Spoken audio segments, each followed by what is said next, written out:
تو جب دعوت سے جو زندگی وجود میں آئی تھی وہ نتیجے کو دیکھتی تھی کہ ایک جملہ میرا پھسل گیا تو میری آخرت کا کیا ہوگا. وہ کہہ رہے ہیں جن کی زندگی میں جنت کے اعمال کے نظارے موجود تھے. اور یہاں تو یہ ہے کہ زبان اٹھی اور تعارف کو لگ گئی، جو چاہے کہہ دیا، جیسے چاہے معاملہ کر لیا. گورنر تھے، خزانے قبضے میں تھے، لیکن کسی حب سیاہ کو ہاتھ نہیں لگایا. اور آج تو نہ امانت باقی رہی، نہ غنیمت باقی رہی، نہ کسی کے ساتھ معاملت کی صفائی باقی رہی. اب تو کسی کے پاس کچھ دیتے ہوئے لیتے ہوئے امت کو ڈرنا پڑتا ہے کہ بھئی کیا ہوگا، یہ پھر وقت پہ آئے گا نہیں آئے گا.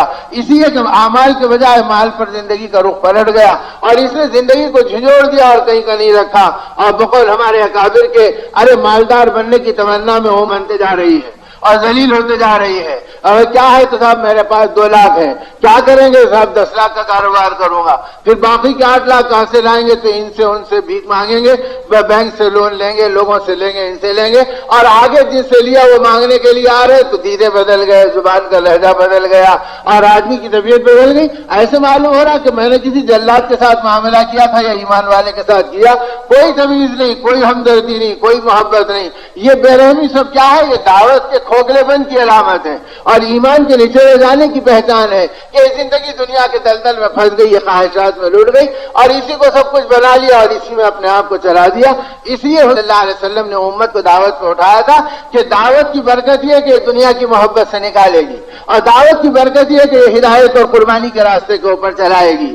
حدیث پاک میں آتا کہ حضور اکرم صلی اللہ علیہ وسلم کی تشریف آوری پر اور آپ کی ولادت باسعادت پر شیاطین کے زمروں میں اور ابلیس کے جنود کے اندر ایک ماتم کی صفیں جمع ہو گئیں اور ہر طرف جتنے اس کے زمرے اور ذریت تھی وہ تمام کی تمام رو رہی اور چیخ و پکار کر رہی تھی.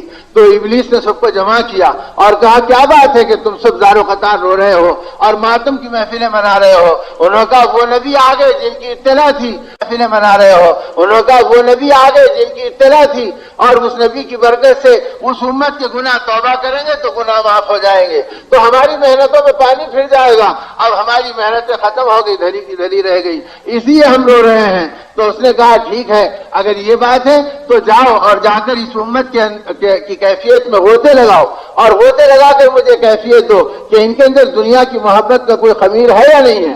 اب انہوں نے آ کے ابلیس کی ذریت نے اطلاع دی کہ ان کے اندر دنیا کی محبت موجود ہے. وہ کھلکھلا کے ہنس دیا اور ہنس کے کہا تم پریشان مت ہو، یہ بت پرستی کرے نہ کریں لیکن دنیا کی محبت میں ان کی آخرت کو ہلاک کر کے رکھ دوں گا. تو میرے دوستو، یہ سے صحابہ کو بچایا گیا اور اس سے اس امت کو نکالا گیا اور ایمان کی محنتوں پہ کھڑا کیا گیا. اس کا نتیجہ یہ تھا کہ اللہ کے وعدوں پہ بھی یقین تھا، آقا کی خوشخبریوں پہ بھی یقین تھا. اتنا یقین ان کی زندگیوں میں تھا کہ حضرت علی رضی اللہ تعالیٰ نے کی قربانیاں اور مجاہدے کی زندگی میں کسی نے پوچھا کہ اے علی، رات دن قربانی اور مجاہدوں میں چل رہے ہیں، کبھی کوئی ایسا دن یا کوئی ایسی رات یاد ہے جس میں چین ملا ہو اور اطمینان اور راحت کے ساتھ وقت گزارا ہو؟ تو فرمایا ہاں، زندگی میں ایک رات ایسی گزری ہے کہ جس میں اتنی میٹھی نیند اور ایسی چین کی نیند آئی ہے کہ اتنا اطمینان سے زندگی میں کبھی نہیں سویا. تو لوگوں نے پوچھا کہ اے علی وہ کون سی رات تھی؟ فرمایا وہ رات آخری رات تھی.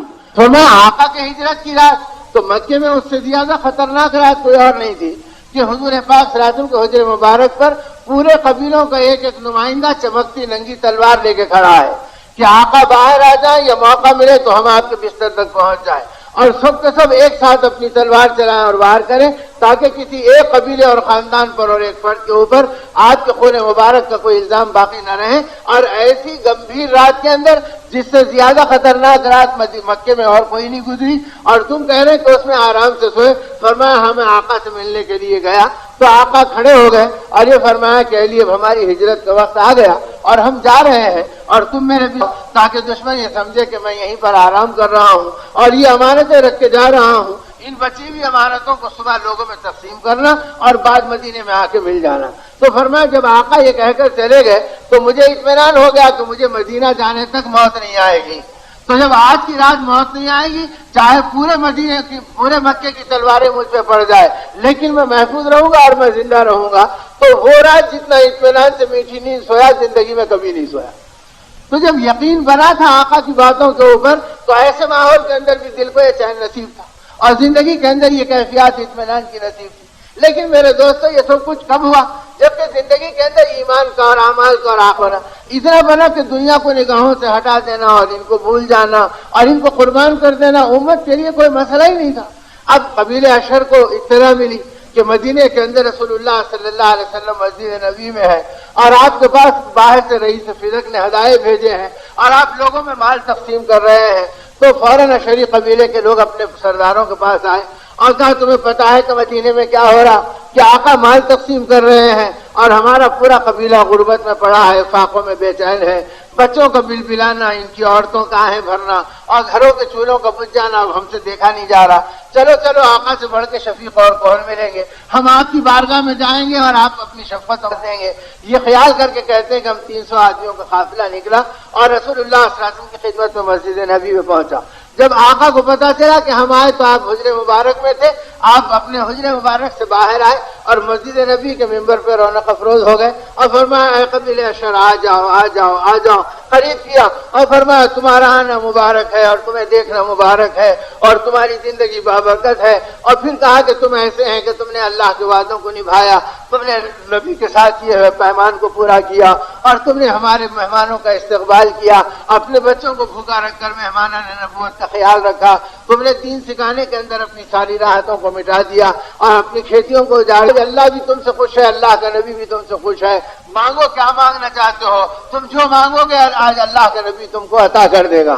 اب صحابہ کہتے ہیں قبیلہ اشر کے ہم ایک دوسرے کی صورت دیکھنے لگے، ارے کیا ہوا، ہم لینے کے لیے آئے اور آقا دینے کے لیے کھڑے ہو گئے اور ممبر پہ بیٹھ کے آپ فرما رہے کہ تم جو مانگو گے تمہیں مل جائے گا۔ اب یہ ایک دوسرے کو دیکھنے لگے۔ ان سرداروں میں حضرت ربیع اسلمی بھی تھے، وہ کھڑے ہوئے اور کہا آقا یہ بات طے ہے کہ ہم جو مانگیں گے ہمیں ملے گا؟ فرمایا تم جو مانگو گے تمہیں ملے گا۔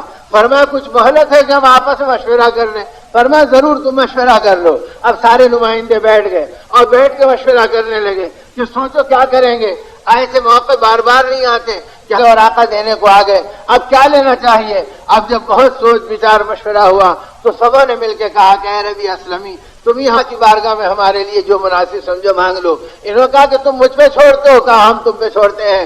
کہا میں جو مانگ لوں گا تم راضی ہیں؟ کہا ہم راضی ہیں۔ آپ آئے پھر اور کہا اے آقا کیا ہم جو مانگیں گے ہمیں ملے گا؟ فرمایا تم جو مانگو گے ملے گا۔ پھر پوچھا اللہ کے حبیب جو ہم مانگیں گے ہمیں ملے گا؟ فرمایا جو مانگو گے ملے گا۔ حضرت ربیع نے فرمایا اے اللہ کے رسول ہم جنت میں آپ کا پڑوس مانگتے ہیں۔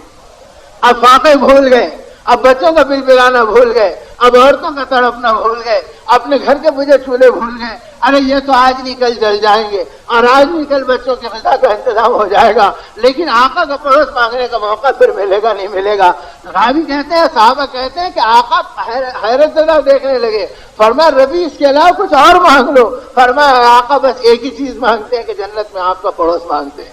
تو میرے دوستو جب دین اور دعوت والی محنتوں کا مزاج بنا تھا تو اس سطح تک بنا تھا کہ اپنی ہر راحت کو قربان کر دینا، ہر خواہش کو تج دینا، ہر جذبے کو آگے پیچھے کر دینا اور دین اور ایمان کی محنتوں کے اندر چل پڑنا۔ اب یہ رسول پاک صلی اللہ علیہ وسلم کے پاک باز صحابہ اس مزاج پہ چل رہے تھے، اس کے نتیجے میں دعوت پھیل رہی تھی اور جہاں دعوت کا سایہ پڑا اس میں عبادتیں آ رہی تھی، جہاں دعوت کا سایہ پڑا وہاں ذکر زندہ ہو رہا تھا، جہاں دعوت کا سایہ پڑا وہاں پر اللہ کا تعلق مل رہا تھا، جہاں دعوت کا سایہ پڑا وہاں معرفت وجود میں آ رہی تھی، جہاں صحابہ دعوت کی نسبت پہ چلے ہیں، جہاں انہوں نے نمازیں پڑھی خدا نے وہاں مسجدیں بنا دی، جہاں انہوں نے ذکر کیا خدا نے وہاں پر خانقاہوں کا مزاج بنا دیا، جہاں انہوں نے تعلیم و تعلم کی خدا نے وہاں پر فہم کے دریا بہا دیے، جہاں انہوں نے کسی سے ہمدردی کی خدا نے ان کو سخاوت کا راستہ دے دیا۔